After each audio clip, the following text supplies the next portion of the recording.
Bonjour à tous, j'espère que vous allez bien, je suis ravie de vous retrouver aujourd'hui. Alors cette vidéo s'adresse à vous si vous êtes Sagittaire, si vous êtes ascendant Sagittaire, quel que soit votre signe solaire, ou si vous avez votre signe lunaire en Sagittaire. Alors, commençons par regarder quelle est la tendance, quelle est l'énergie dominante ici. Cavalier de bâton et le monde, ouais. Ok, donc là on fonce, on y va, on va de l'avant. Il y a de la volonté, il y a de la fougue, il y a de l'entrain, de la détermination et en même temps... on n'est pas sur un valet de bâton, on est sur un cavalier de bâton. Donc il y a quand même une certaine maîtrise entre guillemets, qui est pas totale puisqu'on n'est pas sur une dame ou sur un roi surtout. Mais voilà, on prend quand même les choses en main, on se met en avant, on se met en marche. Il y a une certaine confiance, une certaine détermination. Là, on voit qu'il y a de l'entrain, de l'envie, du désir, de la motivation, de la détermination pour aller, pour peut-être faire aboutir quelque chose, pour finaliser quelque chose et pouvoir démarrer. On voit bien qu'il y a quelque chose qui arrive à son terme, la fin d'un chapitre, la fin d'un cycle, la fin d'une histoire, la fin d'un projet, la fin de démarche pour un projet. On a ici une notion d'aboutissement et quelque part, on a deux cartes quand même qui représentent la notion de liberté. Ici, donc soit on reprend sa liberté, soit on va la chercher. On est dans cette dynamique, dans cette énergie. Le monde, c'est vraiment l'idée que on a quand même, d'une part, la notion d'achèvement, la notion d'aboutissement, mais aussi la notion quand même de fin de cycle qui est très importante. Ici, cette carte-là, c'est vraiment l'idée qu'il y a quelque chose qui se réalise, qui aboutit, et qui du coup arrive à son terme, va laisser place à quelque chose d'autre, à quelque chose de nouveau. Alors, on va voir comment ça se présente dans votre tirage. Commençons par la vie émotionnelle et sentimentale. Alors, vie émotionnelle et sentimentale avec ici le petit, le normand, un mouvement ici. Bon, il y a une fluidité. Les principaux, j'allais dire les principaux mots-clés, et puis bien sûr je vais développer, mais les principaux mots-clés ici pour la vie sentimentale, c'est l'ouverture, les interactions, le mouvement. Et ici, on a quand même la carte du cœur qui parle d'amour, qui parle de sentiments, de bien-être aussi, de réjouissance. Donc là, il se peut, pour certains d'entre vous, que vous rencontriez quelqu'un ou que vous retrouviez quelqu'un au cours d'un voyage, au cours d'une fête, d'un événement particulier pour lequel vous allez vous déplacer. Et il se peut qu'il y ait une grande joie, une réjouissance, voire même peut-être une rencontre ou des retrouvailles avec quelqu'un que vous aimez beaucoup. Il se peut simplement que là, il y ait un voyage pour retrouver une personne que vous n'avez pas vue depuis longtemps ou pour retrouver la personne de votre cœur ou l'amour de votre vie. Voilà. En tout cas, on a ici aussi, si je regarde les symboles de cartomancie, on a autre chose. Il y a cette idée ici d'être un petit peu perturbé. L'idée d'être fortement touché, affecté, tracassé par quelque chose qui est bloqué ou quelque chose qui semble être problématique, soit dans les ressentis, soit dans le vécu, bien sûr pour votre vie émotionnelle et sentimentale. Cette problématique, elle concerne justement un mouvement dans votre vie ou peut-être un voyage ou un déplacement. Peut-être pour voir ou revoir quelqu'un qui est quand même assez proche de vous, quelqu'un que vous aimez énormément. Alors je le rappelle, cette partie-là, elle est pour beaucoup d'entre vous dans la sphère sentimentale, mais comme c'est l'aspect émotionnel et sentimental, pour d'autres, ça parlera peut-être d'un autre relationnel qui est très important, familial, un relationnel parent-enfant ou un relationnel amical. Voilà. En tout cas, là, on voit qu'au niveau de la vie sentimentale, il y a quand même des interactions, il y a des ouvertures. Si vous êtes célibataire, là, pour moi, il y a quelque chose qui bouge, qui change dans votre vie sentimentale par rapport à votre environnement social, par rapport à un groupe d'amis, des personnes que vous fréquentez, avec lesquelles vous avez des interactions. On voit quelque chose qui bouge, qui change, et peut-être que là, voilà, je reviens sur cette idée d'une rencontre, d'un rapprochement, ou en tout cas, de grandes réjouissances, des émotions positives et bienveillantes, aussi bien dans les ressentis que dans ce qui est vécu. Donc comme je vous l'ai dit, pour certains ou certaines d'entre vous, il y a une situation qui est problématique pour vous. Il y a quelque chose qui vous tracasse, qui vous préoccupe et qui est fortement problématique. Donc on voit qu'effectivement avec le 10 d'épée, vous entrez dans le mois avec une problématique, un blocage, quelque chose qui vous tracasse, et pour d'autres, Et c'est une expression, quelque chose qui vous rend malade, sur lequel vous êtes vraiment focalisé. Donc on voit qu'avec le 10 d'épée, effectivement, vous avez beaucoup cogité, vous êtes beaucoup inquiété, il y a eu des peurs, il y a eu des doutes, il y a eu quelque chose d'assez difficile, d'assez éprouvant ou douloureux qui a été traversé. Vous arrivez au bout ici. Le 10 d'épée, c'est la fin. C'est la fin d'une situation, d'une énergie, d'une problématique, de quelque chose qui a été quand même assez compliqué à vivre ou compliqué à gérer. Alors, on regarde l'évolution. Eh oui, on a la carte du monde. Donc effectivement là, aboutissement, achèvement, fin de cycle. Là, il y a un départ ou un mouvement qui vous fait vous sentir bien, qui vous fait vous sentir accompli. Il y a cette notion de liberté aussi qui est là. Donc peut-être qu'on reprend sa liberté. Encore une fois, c'est une expression. Hein, on reprend sa liberté par rapport à une situation qui était extrêmement anxiogène, extrêmement perturbante. Voilà. Là, il peut s'agir effectivement d'un voyage, parce qu'on a le monde et le bateau ici, l'environnement, le changement. Donc là, peut-être que pour certains d'entre vous, on vous dit, eh bien, simplement, alors c'est pas forcément l'étranger, hein, mais ça peut être une autre région, ça peut être le fait de prendre le temps d'un week-end, d'aller s'aérer un petit peu, changer d'environnement, changer d'air, s'offrir de nouvelles perspectives, de nouvelles énergies pour se régénérer et pour aussi mettre les soucis de côté et se donner la chance aussi de pouvoir avoir de nouvelles interactions et de pouvoir rencontrer quelqu'un pour certains d'entre vous. Là, on a ici une forme de lâcher prise aussi. Pour certains ou certaines d'entre vous, plus particulièrement, je vais parler peut-être plus aux femmes ici et surtout aux femmes qui sont mamans. Il y a sur le plan émotionnel et par rapport à votre vie sentimentale, parce que les deux sont liés, il y a une forme de lâcher prise ici. Il y a une forme de lâcher prise, on prend ses distances par rapport aux enfants peut-être, où il y a ce côté ici effectivement où on lâche prise. On lâche prise et on se détache d'une situation ou de quelque chose qui a été quand même douloureux et compliqué à vivre. Donc il y a une notion effectivement de détachement, on a besoin de changer d'air ici. Voilà.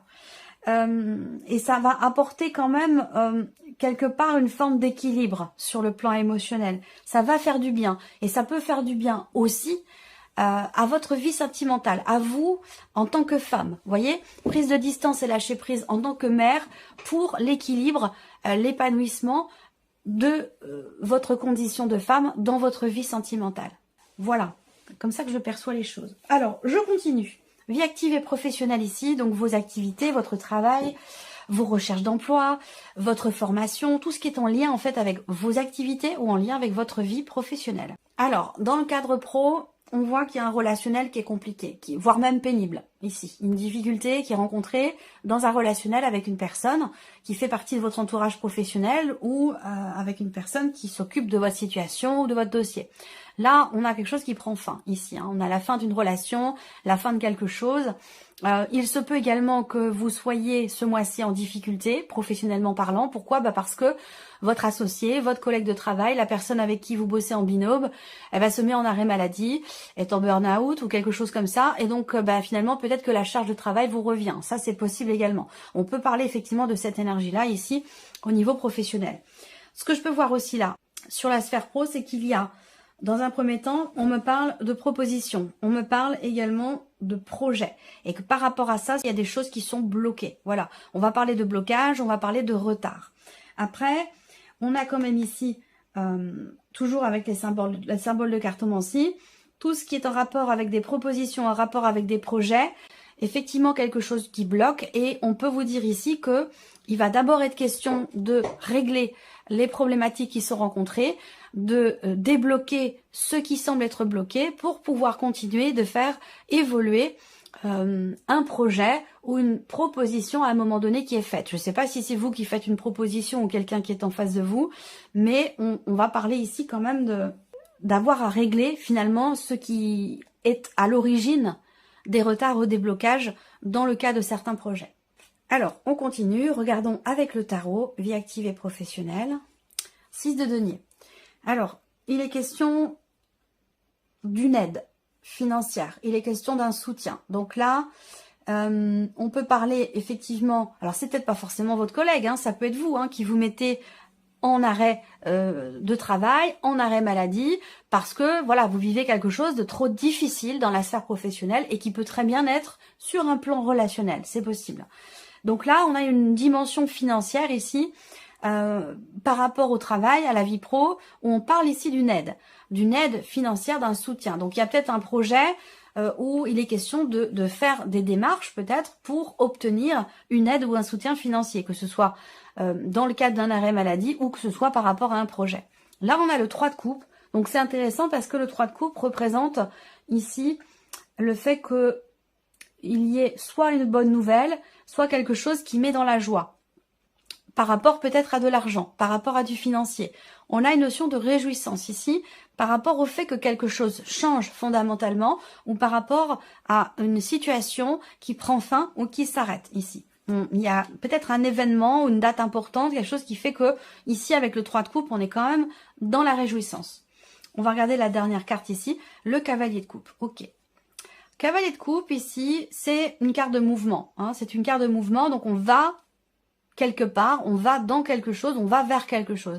Et ce cavalier de coupe, il va vers où? Il va vers ce qu'il a toujours souhaité au plus profond de lui. Voilà. Donc c'est l'idée d'avancer vers ce qui nous fait du bien et quelque part de se distancier de ce qui a pu nous être pénible à un moment donné, que ce soit une situation professionnelle ou que ce soit un relationnel dans le cadre du travail ou dans le cadre d'une formation ici.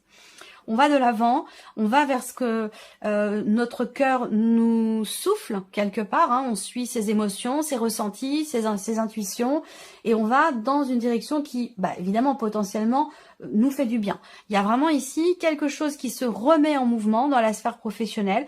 Est-ce que c'est par rapport à une dimension financière ou par rapport à peut-être une bonne nouvelle concernant la fin d'une situation, concernant une finalité ou dans quelque chose qui change fondamentalement par rapport à une situation pénible ou difficile? Alors, on continue. Ici, on a l'aspect matériel et financier pour vous, amis Sagittaires. Et donc, bien sûr, les poissons qui représentent l'argent, les mouvements d'argent, les transactions, les projets également. Ça représente votre trésorerie, votre situation financière. Là, il y a ici la banque. Pour certains d'entre vous, le banquier ou la banquière. On a avec ces cartes-là une signature. On a des papiers, des documents importants, un contrat. Voilà, il y a quelque chose qui se conclut et qui se signe ici. Pour la banque, avec la banque, pour un achat, pour une vente, pour une transaction. Il y a une notion de transaction, il y a un mouvement d'argent qui est en rapport direct avec le foyer, la famille, ou qui concerne ici un bien immobilier. Donc on peut parler de vente ou d'achat. En tout cas, on a une notion de transaction immobilière qui se conclut ici. Voilà. Donc bon, j'ai quand même la dimension financière. Je pense pas qu'on me parle de location ici, mais après tout, pourquoi pas? Si vous êtes en attente de pouvoir conclure quelque chose dans ce sens, c'est possible également. Voilà. Mais en tout cas, on a au niveau des finances une notion de stabilité, une gestion qui est quand même assez carrée, des mouvements qui sont sécurites, mouvements d'argent qui sont peut-être calculés, il y a vraiment cette notion de stabilité ici. Donc soit on fait les choses un petit peu au feeling aussi, on suit son intuition pour pouvoir garder une stabilité financière ou pour pouvoir atteindre une stabilité financière. Ensuite ici, qu'est-ce qu'on a avec le tarot? La roue de fortune. Donc effectivement, on parle encore une fois de fin de cycle. Vous avez un tirage quand même, ça peut être un tournant. Vous avez quand même 2 fois la carte du monde, vous avez l'impératrice, vous avez la roue de fortune, vous avez le jugement. C'est quand même un mois, vous avez la lune aussi au dos ici. Suivre ses ressentis profonds, ses intuitions. Là, il y a une guérison émotionnelle. Là. Il y a une guérison sur un plan émotionnel. Oui, si vous regardez la vie émotionnelle, là, vous sortez de quelque chose de lourd. Vous repartez de zéro. Nouveau départ ici, là, très clairement, avec une certaine abondance dans les émotions et dans les sentiments. Donc, il y a un mieux-être au niveau de la vie émotionnelle ou de la vie sentimentale. Donc, je reviens ici aux finances, à tout ce qui est matériel et financier. La roue de fortune, c'est un mouvement. C'est une carte de mouvement, c'est une carte aussi qui représente la fin de quelque chose, pas forcément un aboutissement, mais il y a un cap qui est passé. Il y a un cap qui est passé soit en termes de gestion financière, soit par rapport à une notion d'investissement concernant une transaction ou tout simplement pour vos finances ou votre trésorerie. La roue de fortune ici, elle représente bien quelque chose de nouveau. Quelque chose de nouveau, la fin d'un chapitre qui va laisser place à quelque chose d'autre ici. Donc, si on parle effectivement de transactions immobilières, on peut parler aussi d'un nouveau cycle sur le plan financier où vous allez, ici on va voir les deux autres cartes du tarot, mais pour moi vous allez vers une certaine stabilité. Alors, le 7 de bâton ici, pour moi, indique le fait qu'il est question pour vous d'aller au bout des choses, de finaliser, de pouvoir passer à autre chose. Il y a cette notion ici de ténacité, là. Il y a une ténacité qui est, on affronte les obstacles, voilà, on tient bon, on faiblit pas, quels que soient les obstacles qui se présentent, on voit bien que vous avez ici un projet, quel qu'il soit familial ou en rapport à un patrimoine, un bien immobilier, on voit bien que là, vous faites preuve de détermination et que quand bien même il y a des obstacles sur votre route, peu importe, voilà, je pense que vous avez un objectif et que vous voulez vous y tenir, vous voulez aller au bout des choses. Et oui, le 9 de coupe. Donc c'est pas mal. C'est pas mal parce que là, au niveau matériel et financier, je pense qu'effectivement, il y a cette idée de gérer, de bien gérer les choses. Peut-être à deux, peut-être en couple. Il y a cette notion quand même il y a quelque chose de très carré dans un mouvement, vous voyez, une bonne organisation, une bonne gestion. Le 9 de coupe, c'est aussi un petit coup de pouce de l'univers concernant tout ce qui est en rapport avec le foyer, la famille, tout ce qui est matériel et bien sûr financier. Il y a un petit coup de pouce ici de l'univers. C'est aussi la carte qui représente une réussite, une satisfaction. Là, il y a un combat qui est mené pour un changement. Il y a une grande détermination pour aller au bout de quelque chose. Peut-être pour une fin de dossier, fin de projet, finaliser quelque chose et pouvoir continuer, avancer et avoir d'autres projets. Voilà. En tout cas, on a une notion de réussite. Vous avez de belles énergies pour tout ce qui est matériel et financier. Alors, regardons la surprise et l'inattendu. Pour vous les Sagittaires, qu'est-ce qu'on a ici avec le petit Lenormand? Le bouquet qui représente un cadeau, qui représente une surprise, une notion de bien-être. Alors, on va voir en fonction évidemment des autres cartes qui suivent. Là, proposition, surprise inattendue, ça peut être une proposition de travail, une offre d'emploi. Ça peut être aussi un cadeau qui vous est fait venant d'une personne qui vous est très très proche. Donc peut-être que ce cadeau, alors ce cadeau effectivement, ça peut être une offre, comme je vous l'ai dit, une offre d'emploi déjà, premièrement. Deuxièmement, ça peut être quelqu'un de la famille, quelqu'un qui est très proche de vous, qui va venir vous offrir quelque chose. Ensuite, on a cette notion ici, si je regarde les symboles de cartomancie, on a cette notion d'investissement, cette notion d'argent ici. Encore une fois, on parle d'argent, on parle du foyer de la famille. Donc, il peut y avoir une surprise, un inattendu, rapport à ce que je viens de vous présenter ici. Donc, logiquement, la surprise est bonne, hein, puisque on l'a vu avec le 9 de coupe ici, on a une réussite, on a une réjouissance. Et avec le bouquet, eh bien, c'est la même chose. Hein, il y a une surprise. Je pense qu'on est agréablement surpris ici par quelque chose de financier et en même temps, en rapport avec le foyer et la famille. Là, je pense aussi que vous pourriez être surpris par quelqu'un de votre entourage, quelqu'un avec qui vous n'avez pas forcément des relations très intimes, très proches ou solides, hein, mais j'ai l'impression qu'il y a quelqu'un de votre entourage qui pourrait vous surprendre dans sa manière de s'investir dans votre vis-à-vis de vous, sa manière de partager, d'échanger avec vous. Et ça peut être aussi quelqu'un qui vous offre quelque chose, qui vous propose quelque chose aussi. Vous pourriez être surpris ou surprise par cette personne. Alors, ici, le tarot. Surprise inattendue, la justice. Donc ça peut être administratif, ça peut être juridique, ça peut avoir un rapport avec tout ce qui est effectivement judiciaire, juridique ou administratif. La surprise inattendue, c'est quelque part ici une notion d'équilibre, d'harmonie et de bien-être. Voilà. Donc, par rapport à quoi? Par rapport à quelqu'un ou par rapport à une situation. Harmonie, bien-être, il y a un rapprochement. Il y avait une retenue jusqu'à maintenant. Et là, on a un rapprochement ici entre vous et une personne assez proche quand même de vous. Je pense que c'est quelqu'un de la famille, un frère, une sœur, ou tout simplement la personne avec laquelle vous vivez. Hein. Je pense que, voilà.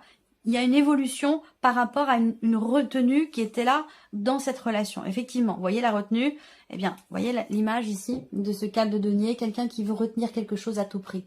Donc là, il y a un mieux-être et un rapprochement dans une relation importante. Quelqu'un quand même qui est assez proche de vous. Ensuite, la surprise inattendue ici, elle peut être aussi concernant de l'argent. Concernant de l'argent, concernant une pension alimentaire, concernant une révision de pension. Voilà. Il y a quelque chose qui va dans ce sens, je pense, où on voit quelqu'un qui est un petit peu, soit qui est en difficulté financièrement, soit c'est quelqu'un qui est un petit peu près de son argent, voilà, et qui est pas forcément en volonté de vous donner plus, par exemple, vous voyez. Pour moi, il y a effectivement, il y a une révision de pension. Ça me parle d'une avocate, ça me parle d'une personne, en tout cas, spécialisée dans son domaine. Il va être question de régler quelque chose ici au sujet d'un aspect financier et particulièrement peut-être aussi par rapport à effectivement soit une pension alimentaire, soit une comment ça s'appelle?